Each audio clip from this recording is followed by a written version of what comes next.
your willingness to give that negative feedback. By the way, something that I think about negative feedback, positive feedback makes you feel better. Negative feedback makes you better. So negative feedback, your willingness to give unfiltered negative feedback goes up 106% if you trust the other person, that they're not going to take it personally, become emotional and irrational. Receptivity to feedback, my receptivity to your feedback goes up 76% when I trust that you're coming from a place that wants to help me, has my best interest in mind, rather than you're trying to belittle me or attack me. So back to your psychological safety. Psychological safety will only exist when you have trust. It's not the same things. Psychological safety depends on having trust. If you don't have trust, you don't feel safety. You feel danger. The topics and opinions expressed in the following show are solely those of the hosts and their guests and not those of W4CY Radio, its employees, or affiliates. We make no recommendations or endorsements for radio show programs, services, or products mentioned on air or on our web. No liability, explicit or implied, shall be extended to W4CY Radio or its employees or affiliates. Any questions or comments should be directed to those show hosts. Thank you for choosing W4CY Radio. Welcome back, everyone, to the Geeks, Geezers, and Googlization Show, the home of Googlization Nation, where we talk with HR and business thought leaders about the crazy shift going on in the world of business, technology, and HR. Here's your host, Ira Wolf.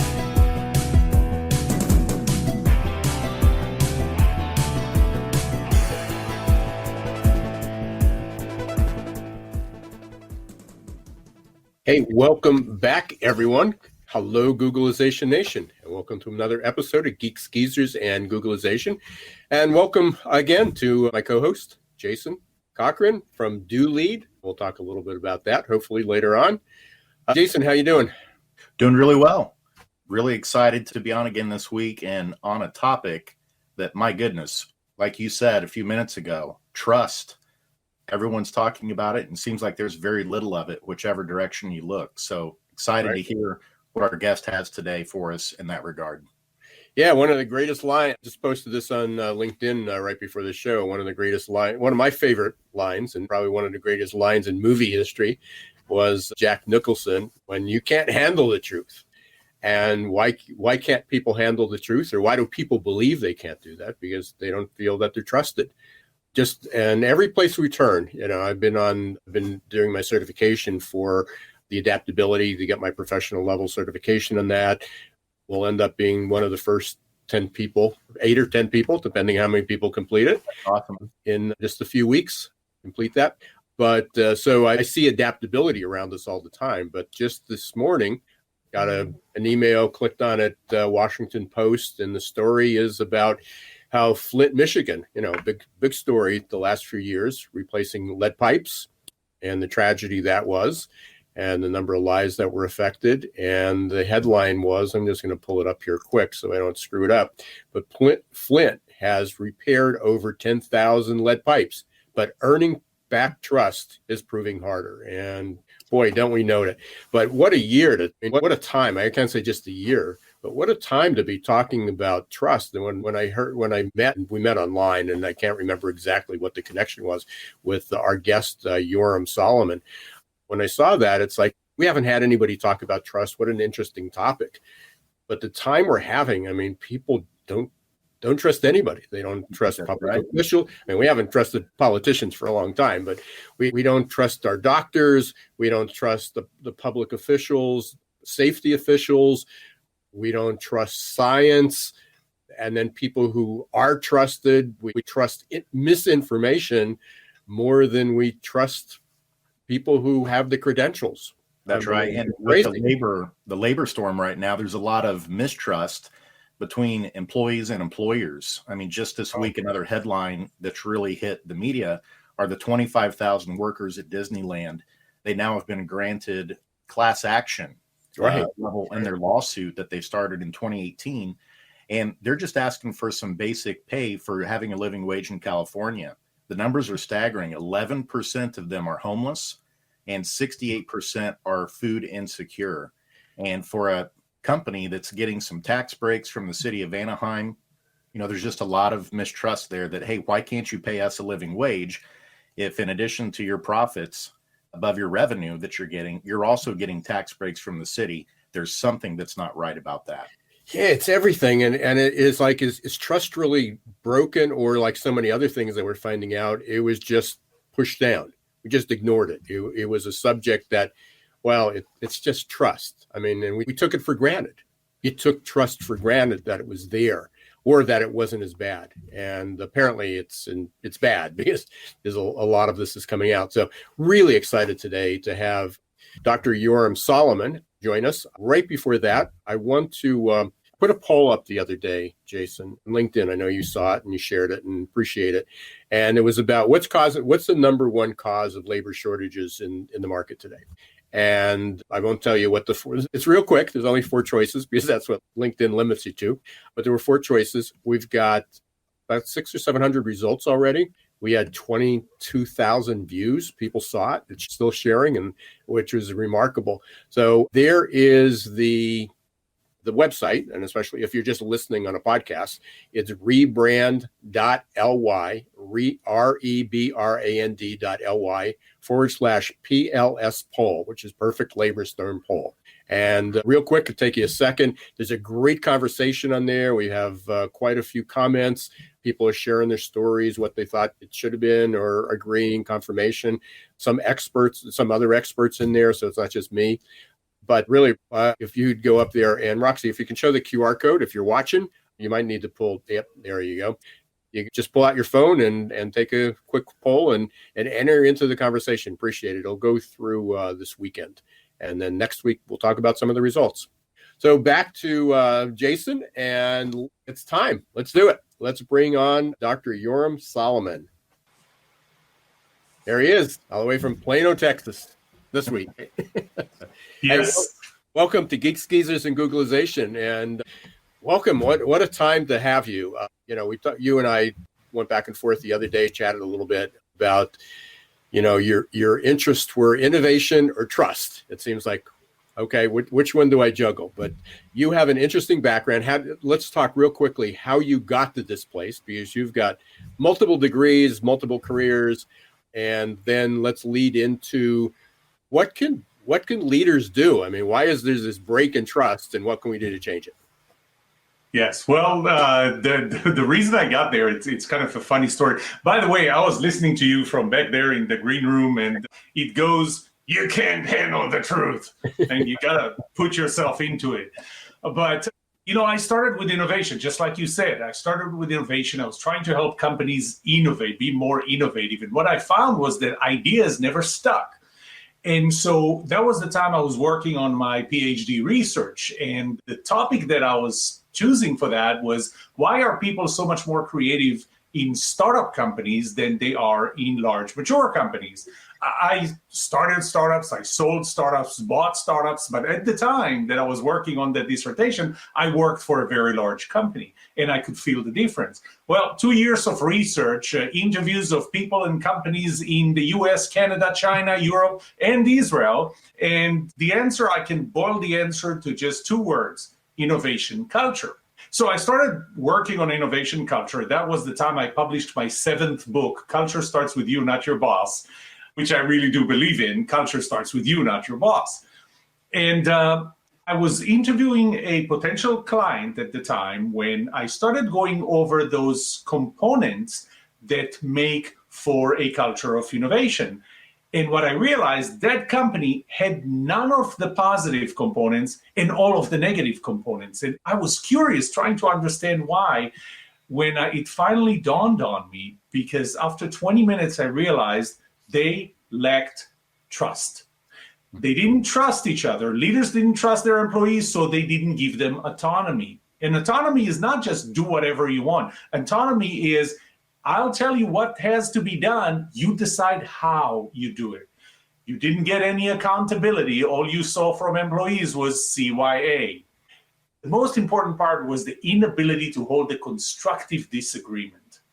And what I found in one of my own studies was that the ability, the willingness to hold a constructive disagreement that's not destructive, not emotional, not irrational, and not, on the other hand, not the politically correct one. When you have the meeting before the meeting after the meeting, just not the meeting during the meeting. Ability to hold that constructive disagreement goes 71% up when you have trust.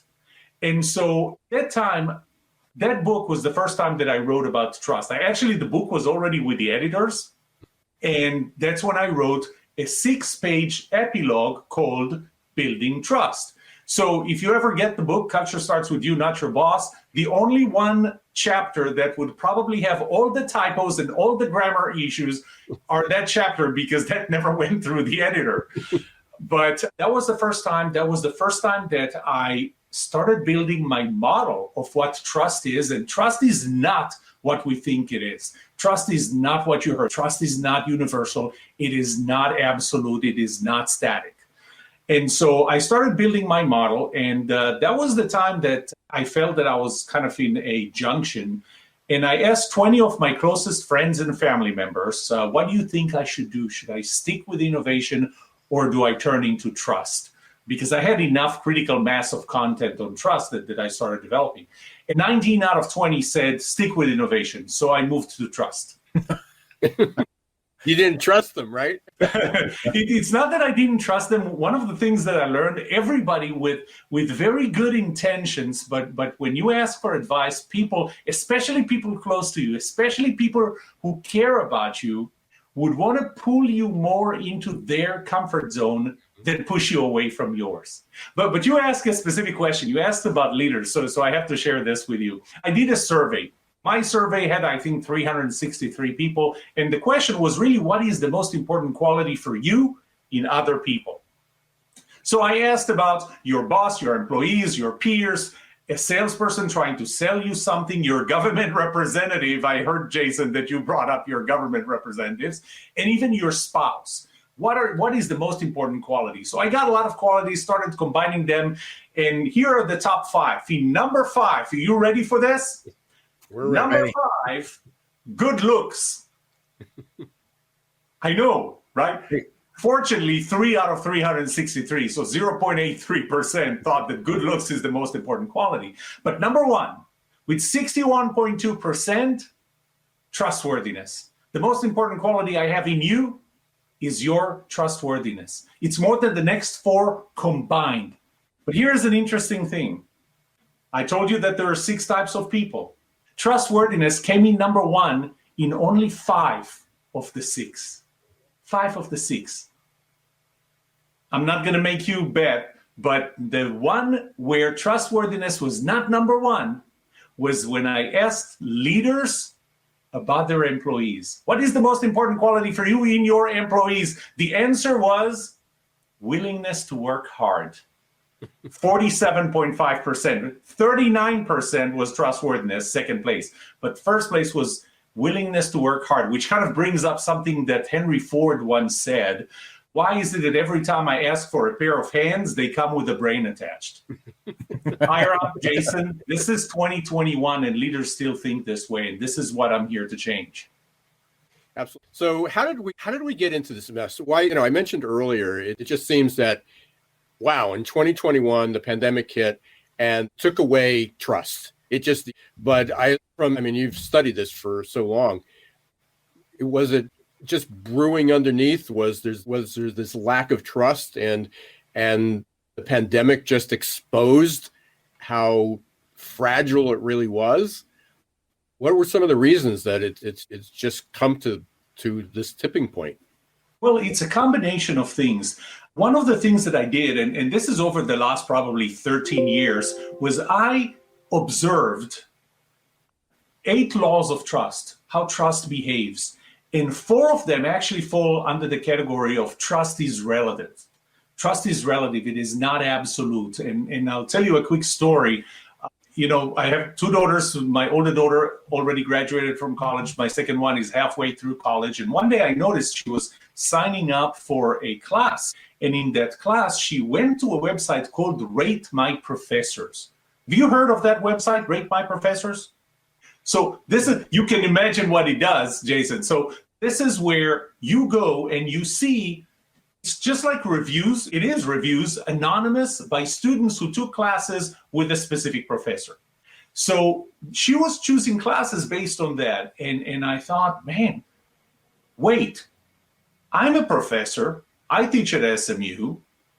Do I have a page on Rate My Professor? So we go there, and sure enough, I have a page in Rate My Professors. And I look at it, and the first thing I see is I get a review of 5 out of 5. It says that I'm awesome. Now, you think I'm telling you this to brag?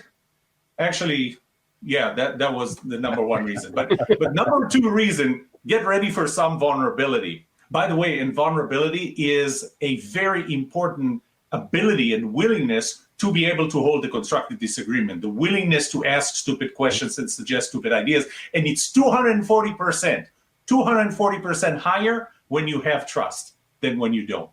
So here's my vulnerability, okay? The second review, 1 out of 5. I'm awful. Professor Solomon is arrogant, condescending, uses his own material as class material and so on, but he's a good grader. At least there was one good thing. So why did I bring this up? Because I don't know who wrote those. They're anonymous. The one thing I can see from those reviews, both reviews were put for the same class at the same semester. These two students sat together in the same classroom. Trust is relative. Each one of them saw me differently. So to your answer, what has changed? I will just touch on trust law number 8, which is trust is two-sided. Trust is the product. The trust that I have in you is the product of my trustability, my willingness to trust other people, and your trustworthiness. One of the things that has declined in the last quite a few years is our trustability, our willingness to trust. It's not just that you are less trustworthy. It is that I tend to trust people less. And there are many reasons for that. It's the behavior of the government. One of the reasons, and this goes back into the trust is relative, our political polarization. We are so polarized. I think one of the best examples, and you're going to see why we lose trust. I mean, especially during the pandemic. What do? Do you take the vaccine? Do you not take the vaccine? Which one do you take? Do you take Pfizer, Moderna? Do you take Johnson & Johnson? Should you take a third dose if you could? Should you wear a mask? Should you not wear a mask? Well, I wake up one morning, it is 6:55, and I turn on TV. And TV says that the number of COVID cases in Texas has declined 64%. Cool.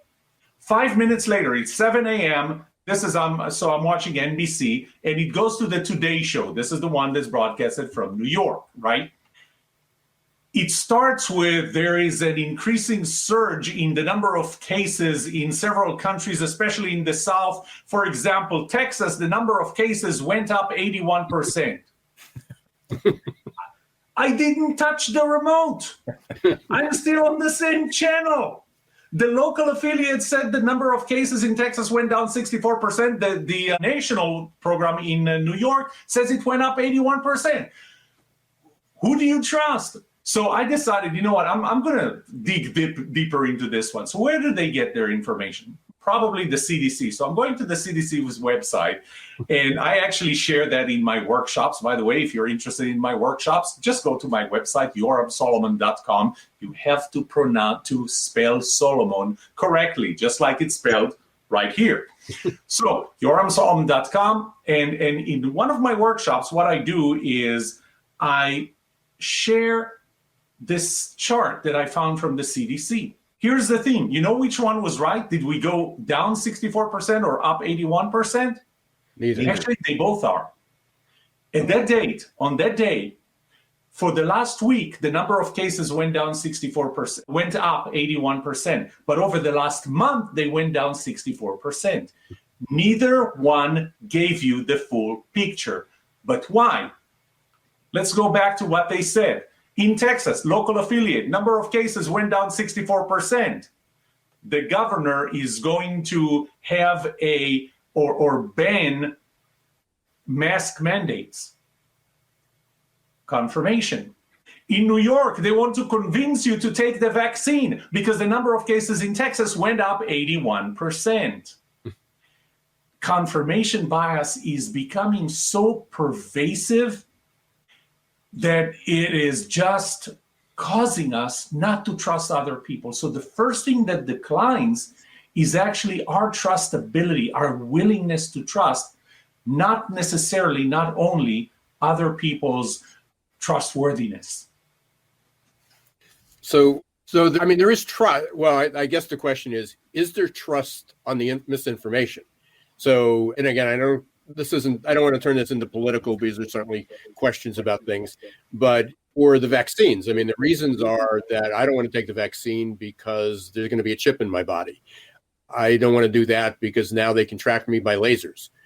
So there's a group that trusts misinformation and believe that's more valid than scientific evidence.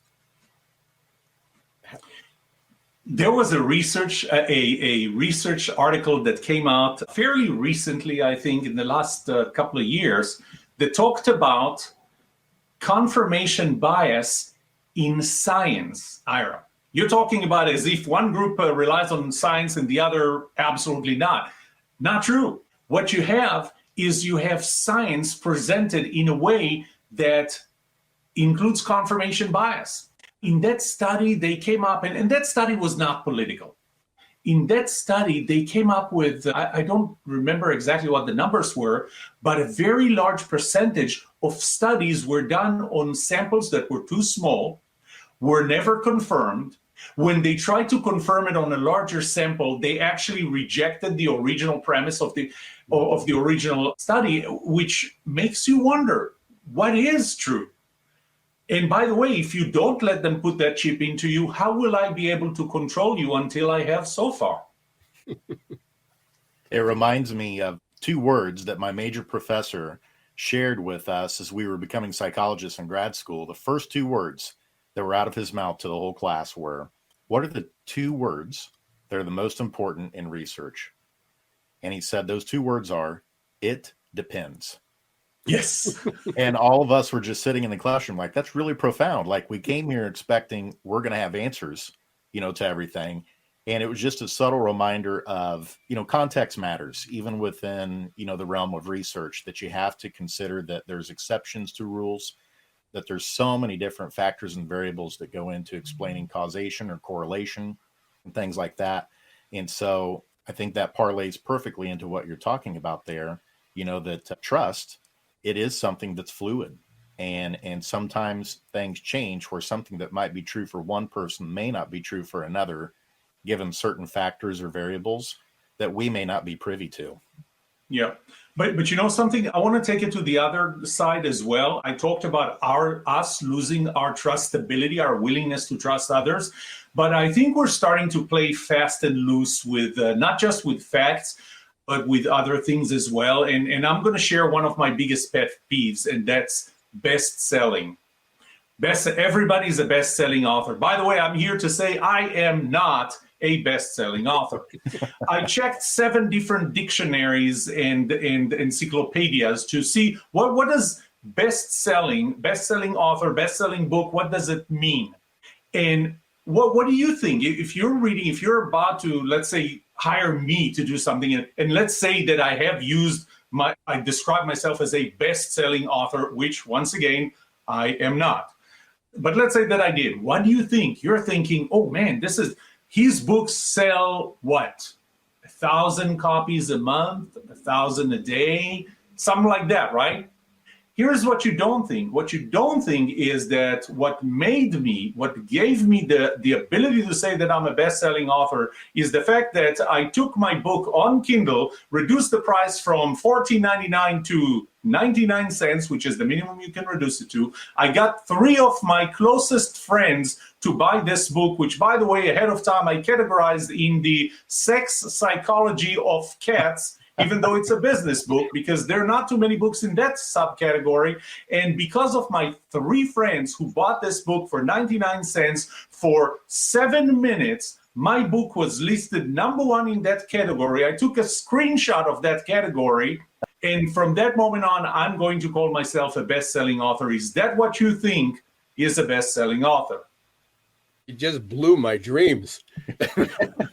Yeah. So the thing is, when we are doing that, when people are doing that, two things happen. One is I will never, ever trust someone that says he's a best-selling author. By the way, the first thing that I do is I go and verify. I go and I check, how many books do you have? So it's a little harder to check it on me because book number 15 just came out last week. But you go and you find each one of my books, see where they rank, then find the calculator to see how many of those I sell in a day or in a month to see if I really should be using the phrase best-selling author. So I think we are allowing ourselves to do things like that, and because of that, other people don't trust us. But it's really because we are not trustworthy. Jason, I think you had a question.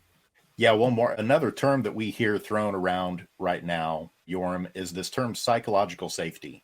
It's kind of become the word du jour of 2021 and came out of a Google study where they found like the top thing in order to have those crucial conversations, healthy conflict, as you were putting it, was establishing psychological safety in organizations. The question for you is there a difference between trust and psychological safety? What is that relationship or distinction between those two, or are they the same? You know, it's funny that you brought this up because they're very, very related. Why do you trust? Why do you trust? I mean, you trust, let's say that you didn't trust anyone. You are in a certain situation right now, a certain stage, a certain place. You want to get to a better place, right? But you can't do that by yourself or without even pushing yourself beyond what you are currently doing. For that, you must trust. You must trust yourself, maybe. You must trust God. You must trust other people or other things. But when you trust, you are hoping that you're going to get to a better situation. But unfortunately, this also brings risk.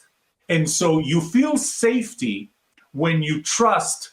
You feel above that line, you know, that line that correlates between the risk that you're taking and the reward and the danger that you're exposing yourself to, because those two, as you know, no risk, no reward. So these two are linked. If you're above that line, you feel safety. You feel safe. If you're below that line, if there is not enough trust that you have to get you to the reward you want to get, you're below that line and you feel danger. So, you know, I mentioned that we want to have a constructive disagreement. And constructive disagreements in my previous research showed that has a very strong correlation with innovation and productivity. So we want to be able to have this constructive disagreement. In order to do that, three things. I already mentioned the first one, vulnerability. How willing are you to be vulnerable with me? How willing are you? How open are you to say, I was wrong? By the way, there is an advanced version to I was wrong, and that's I was wrong, Jason, and you were right. That's harder than just I was wrong. So there's I'm sorry. There's it was my fault, my mistake. That's on me. People are great in saying the buck stops here, but then somebody else has to pay the price. No, accountability is the buck stops here, and I'm going to pay the price. Well, so there's vulnerability, 240% higher when you have trust in your organization. It's your ability to give direct, unfiltered feedback.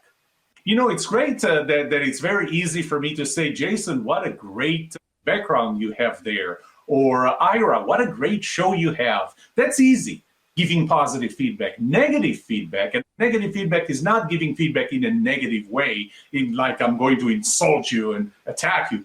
Negative feedback is giving you feedback about something bad that you have done. Your willingness to give that negative feedback, by the way, something that I think about negative feedback, positive feedback makes you feel better. Negative feedback makes you better. So, negative feedback, your willingness to give unfiltered negative feedback goes up 106% if you trust the other person, that they're not going to take it personally, become emotional and irrational.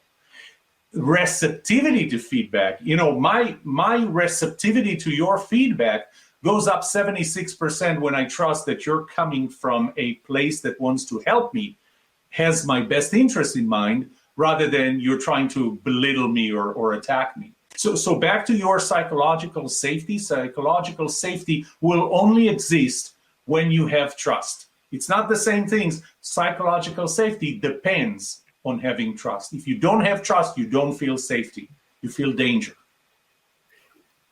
This just ties in so well with what I've been working with this adaptability quotient, the AQAI, is there are three components. There was our abilities, and that's what everybody wants to improve. It's, well, you need more grit, you need more resilience, you need more mental flexibility, you need mindset, you need to unlearn your bad behaviors. And it's all, that burden's all put on the individual. But the environment is so important. And when we talk about the environment in which you adapt or innovate or grow, we're measuring company support. Do you feel that the company's got your back if you make a mistake? What is that about? It's not about adaptability. It's about trust. Do I trust that if I make a mistake, if I try something new, if I say something, if I point out a mistake, that am I going to have a job? So it looks at company support, team support, emotional health. Emotional health, Jason, is psychological safety.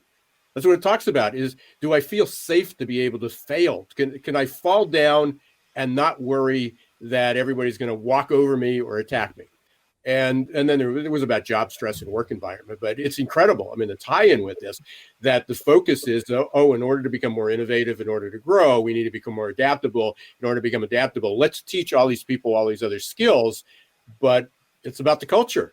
I mean, if you don't create that environment, that there's a sense of trust, you can't give feedback, you can't make a mistake, everybody covers, it's CYA, and no wonder you can't innovate and grow. You know what? It's funny that you bring those components, because I'm going to share something with you, but that's in secret. That's just the three of us, because nobody else is listening right now. There are 6 components. That's the model that I started back in the book, Culture Starts With You, Not Your Boss, in 2017. Same 6 components I started with, I still am using today. And they're in 2 groups. One group, and that's the group you touched on, that's the who you are. The who you are that makes you trustworthy or untrustworthy. The other three components are not who you are, it's what you do during an interaction. Because during an interaction, you can accelerate growth, accelerate decline, or just have growth or decline. But the who you are, to me, is made of 3 parts. One is your competence. Are you competent? And by the way, trust law number 2, trust is contextual. Competent in what? I mean, if I need you to fly this plane, just yesterday, I met with a new client, and it's an aviation company. I'll leave it at that. And we talked about trust. And I asked them, do you trust me to fly one of your jets? And they look at me and they're like, no, we don't know anything about you. At some point, I said, at the end of the workshop, I'm going to leave you with 4 statements. 1, V1.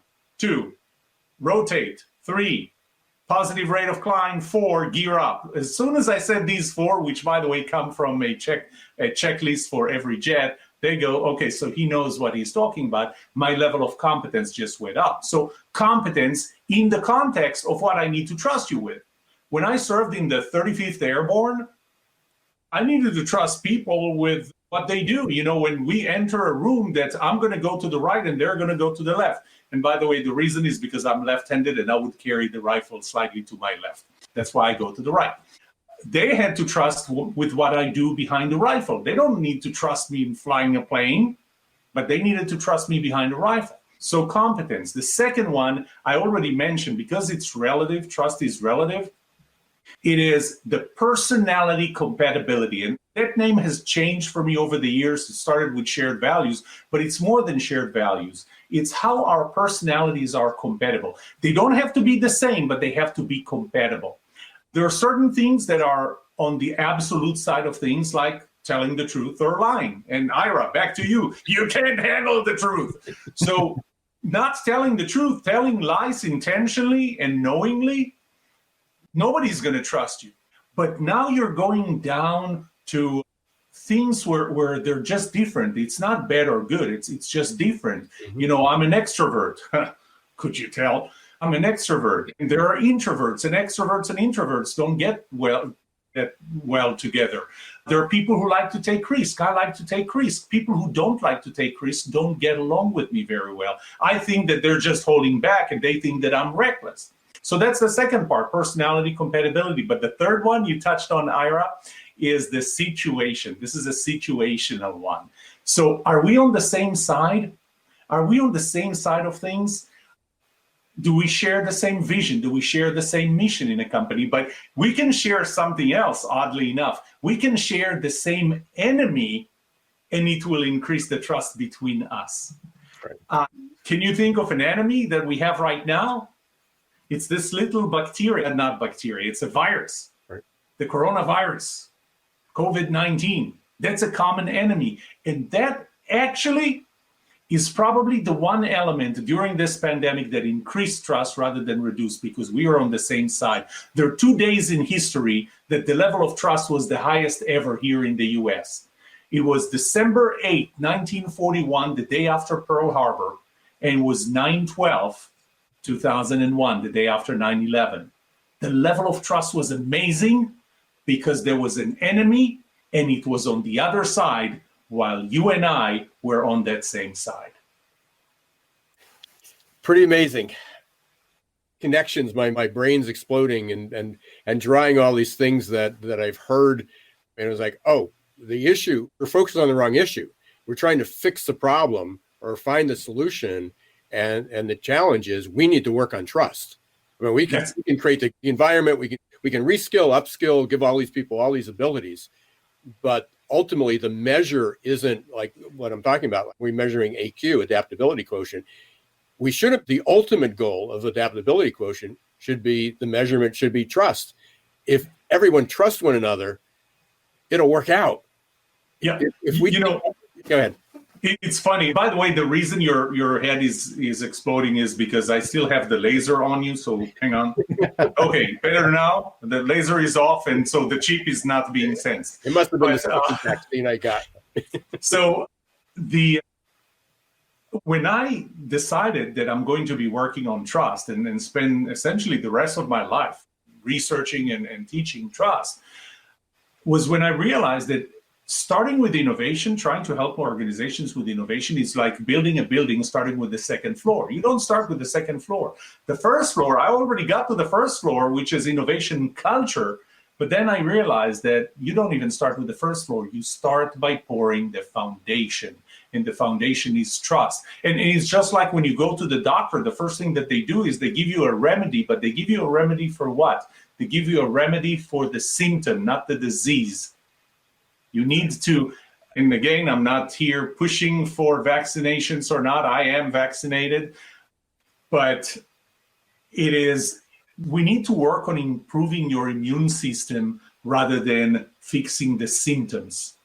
And again, I'm using this as an analogy. You need to be working on what are the reasons we don't have trust rather than trying to give you another way to innovate, come up with new ideas to be more productive. How about if we fix the reason? And the reason is lack of trust. And Yoram, you mentioned remedies there. Are there some remedies for our listeners today? Are there some basic things that are kind of universal that regardless of whatever the context, the size, the vertical, the industry that they're in, are there some core building blocks of that foundation, the remedies that they can start taking today to start building trust with people in their organization? So it's funny that you asked that because we really didn't talk about that before. When I do my workshops, I'm going to plug this here. When I do my workshops, typically I start with explaining the 8 laws of trust, the 6 components of trustworthiness, and then I give a 7-step process to help every person become more trusted. But there is one more session that I do, which I call 10 habits of trusted people. Because over the years, I did identify 10 of those 10 habits that people who are more trusted than others do use. I'm going to give you one example. Just start with, it's kind of funny. Trust is reciprocal. That's one of the laws. It's trust law number 6, and it's reciprocal, not necessarily only. I mean, the way we typically think of it as reciprocal is, if I am trustworthy, then you will trust me. If I earn your trust, then you will trust me. It actually works the other way around too. I use my daughter as an example, Maya. When Maya was about a year old, she lifted herself from the ground, from the floor, and she realized that she can stand. Well, once she realized she could stand, she thought, oh, you know what, maybe I can walk. And she realized that she can walk. Well, after she learned that she can walk, what do you think was the next time she tried? Running. That's right. She started running. And the first time she tried running, what do you think happened? She fell, exactly. And what do you think she did when she fell? Cried. No, she didn't.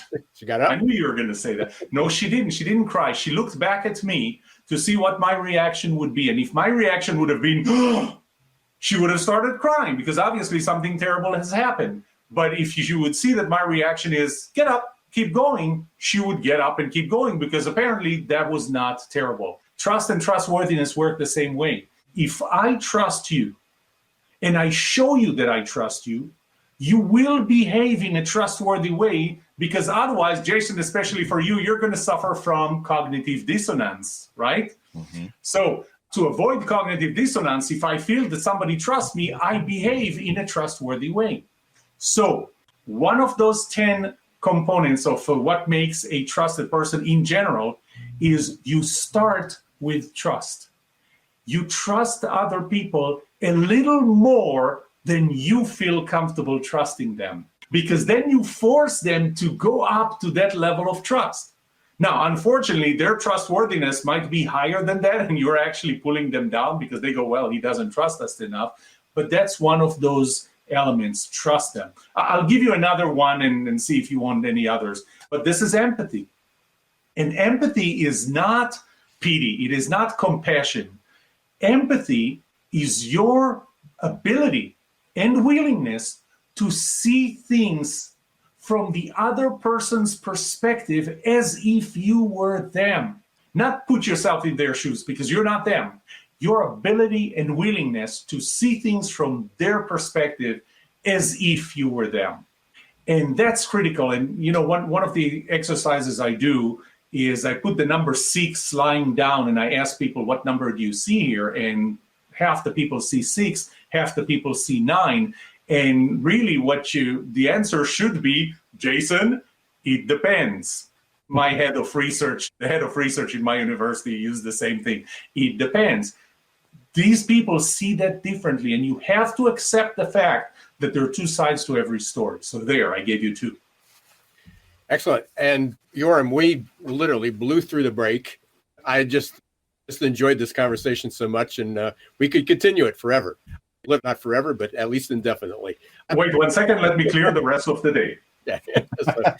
You already cleared it with your family for 3 hours, right? Oh, that's right. Yeah, they don't know. So at least we got another 2 hours to go. No, we are going to be kicked off the air. We're going to come up to the end. You've mentioned a couple times you've had workshops. Where can people get the other 8 tips to improve, to grow their trust and to trust other people? You have 8 laws. Where can people get the hold of that information? The best is my website that you had below, yoramsolomon.com.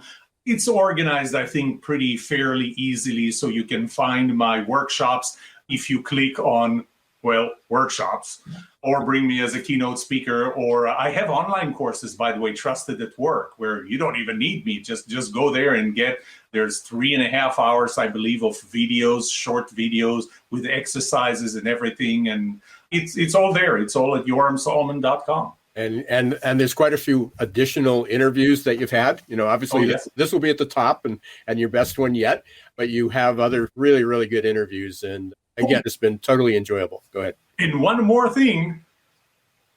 Go to the Trust Show. This is my own podcast. Unfortunately, nobody wants to interview with me, so I have to speak myself for 30 minutes. But it has an episode every Sunday at noon. Somebody said that in the first season, we're about to start the 3rd season, start recording the 3rd season. Somebody said that, are you holding back any information?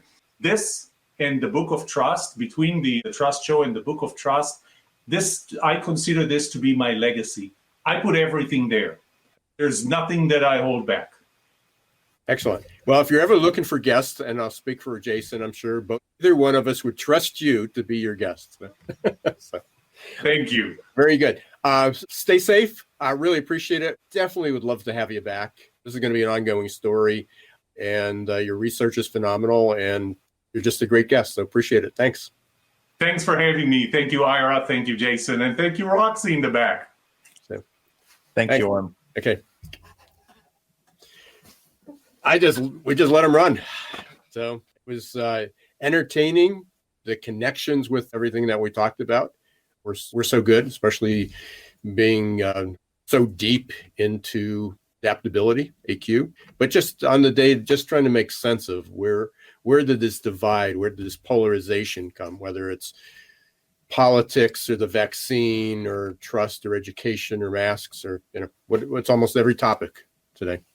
Absolutely. And what's great about it too is, a lot of it's centered on those things, but just like with adaptability, trust is something that is an essential skill in your life in every sphere of it. You need trust with your spouse. You need trust with your kids, your friends. It's just a core human element of what we need to be successful and to feel good about our lives and to be happy and to make progress together. So what a phenomenal episode. And he just was a wealth of knowledge. My brain's on fire too, Ira. So good. It's just not my age, right? That's right. So, we appreciate it. And we appreciate everybody who is listening. And thank you so much. And hopefully you really enjoyed this and you'll share this. Please, if you're watching on YouTube, please subscribe to the channel, like it, put some comments out there. If you're listening to this on one of the podcasts, hopefully that you'll subscribe and do this weekly. And we have great guests, just like Yoram Solomon. He mentioned cognitive dissonance, and just a few weeks ago, we talked with David Houle about cognitive dissonance. Excellent show. He just wrote his book about that. We talk about cognitive dissonance and the skill of mental flexibility all the time, of how to be able to manage that. So there's a lot of crossovers here. And again, my head is just swimming with ideas that I didn't necessarily associate trust with. We knew it. We took it for granted, but really powerful. And then how do you build that? How do you improve that?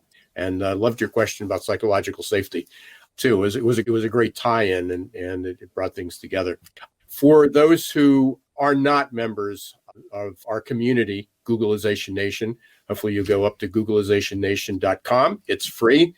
We just need a name and an email address so we can reach out to you. We'll send updates about this and some webinars. Please take the poll that we're now doing on the number one cause of labor shortages. There's the QR code. If you're watching, you can pull that out through the weekend. If you're listening, or if you'd rather just type it in, you can go to rebrand.ly. That's rebrand.ly/PLS poll, POLL, PLS poll. PLS is Perfect Labor Storm. You can go up, just type that in and learn about the Perfect Labor Storm. Why do we have these labor shortages? No big surprise. Been talking about it for 22 years, even trademarked Perfect Labor Storm 17 years ago, 17 or 18 years ago, saying this was going to be the future. And unfortunately it is. We want to, again, thank everybody. We've got some more great guests. We got a huge lineup coming up, and we got one more week in September, but in October, we got Jacob Morgan at the end of the month, and some other names that we'll be sharing shortly. Until next week, don't let the shift hit your plans.